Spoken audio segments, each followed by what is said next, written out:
नमस्कार मंडळी, आज आपण बनवणार आहे चमचमीत डाळ वांग। तर त्यासाठी आपण ही वांगी घेतलेली आहे, ती चिरायची आहे। यासाठी ही डाळ घेतलेली आहे, बारीक चिरलेला कांदा घेतलेला आहे आणि टोमॅटो, लसूण आणि ओलं खोबरं घेतलेलं आहे। हे पूर्ण सारण बारीक करून घेऊया वाटून आणि बनवूया चमचमीत डाळ वांग। वैशाली रेसिपीमध्ये तुमचं स्वागत आहे। आज आपण बनवूया चमचमीत डाळ वांग।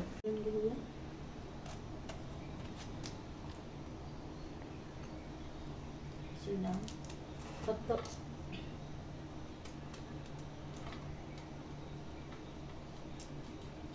बस जवळून करून वांगी चिरत आहे। ही वांगी आपण अशी चिरून घेऊया।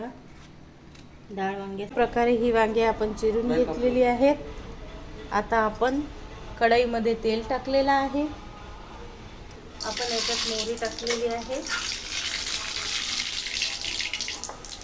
नंतर जे सारण केलं ते आपण टाकूया। कढई छान तपलेली आहे।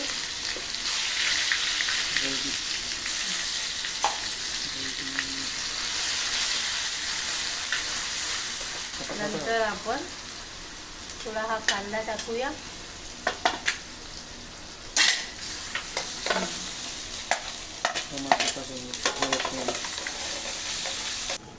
हळद, धने पावडर, मसाला चांगलं परतून घेणार आहे। खूप छान असा झणझणीत चमचमीत डाळ वांग्याचा खूप छान सुगंध सुटला। नंतर आपण याच्यात डाळ ॲड करणार आहे।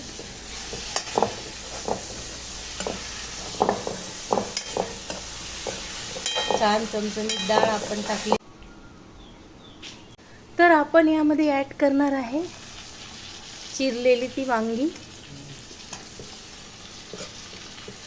छान पैकी परतून घेणार आहे। तर चला मंडळी, आपलं चमचमीत डाळ वांग तयार झालेलं आहे। नंतर त्यात थोडंसं आपण पाणी टाकणार आहे, चवीनुसार मीठ टाकणार आहे आणि छान असं परतून घेणार आहे। आणि चुलीवरची डाळ वांगे खूप टेस्टी झालेले आहे आणि तसेच चुलीवरचे सर्व पदार्थ खूप टेस्टी होतात। माझं हे डाळ वांग कसं वाटलेलं आहे नक्की सांगा। खूप छान चमचमीत असं हे डाळ वांग झालेलं आहे। प्रकारे आपलं चमचमीत डाळ वांग तयार झालेलं आहे। तर आपण थोडं कोथिंबीर टाकणार आहे आणि थोडंसं कोथिंबीर टाकलेलं आहे। तर चला मंडळी, तुम्हाला हे आपलं डाळ वांग, महाराष्ट्रीयन डाळ वांग कसं वाटलेलं आहे नक्की कळवा। धन्यवाद। तयार झालेलं आहे चमचमीत रस्सेदार डाळ वांगी आणि पोळीसोबत, भाकरीसोबत खूप टेस्टी लागणार आहे। तर हे तयार झालेली आहे रेसिपी चमचमीत मसालेदार डाळ वांगी। खूप छान आणि खूप असे टेस्टी झालेलं आहे। तर चला मंडळी, या जेवायला।